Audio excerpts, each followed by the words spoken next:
As we approach Christmas, a time of joy, celebration, and giving, I can't help but reflect on what this season truly means.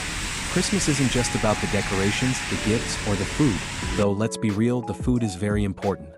It's about the greatest gift ever given to humanity, Jesus Christ. His birth was the beginning of a love story that changed the world forever, and this year I want to invite you to unwrap that gift with me. The peace, joy, and hope that come with Christ's birth are the true reason for this season, and they're available to us, no matter what life throws our way. So, as we prepare for Christmas, let me ask you, what do you want for Christmas? For me, Christmas hasn't always been the fairy tale you see in the movies.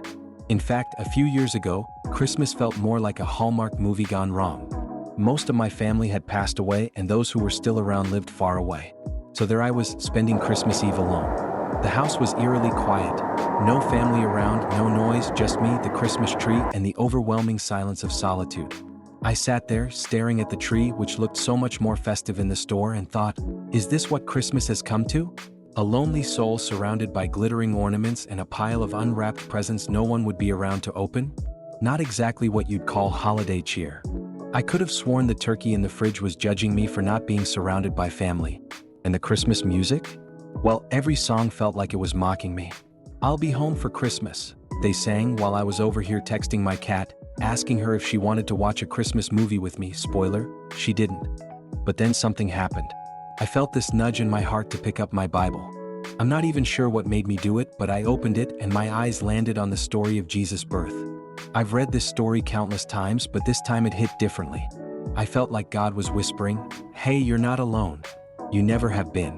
The baby born in a manger, surrounded by animals, wasn't just a cute little story. That baby was God's love made flesh, coming into the world not to make it perfect, but to meet us exactly where we are, in the mess, the heartache, and yes, the loneliness. I started thinking about how Jesus came for the lonely, the broken, the ones who feel like they don't belong. The more I thought about it, the more I realized this was the best gift I could ever receive. The assurance that I was loved, no matter how empty the room around me felt. Christmas wasn't about the size of the family gathered around the table, or whether my tree looked Pinterest perfect.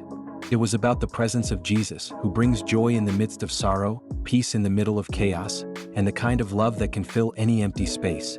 Suddenly, my Christmas felt a little different. I wasn't just sitting alone with my thoughts. I was sitting with the very presence of Christ, and that made all the difference.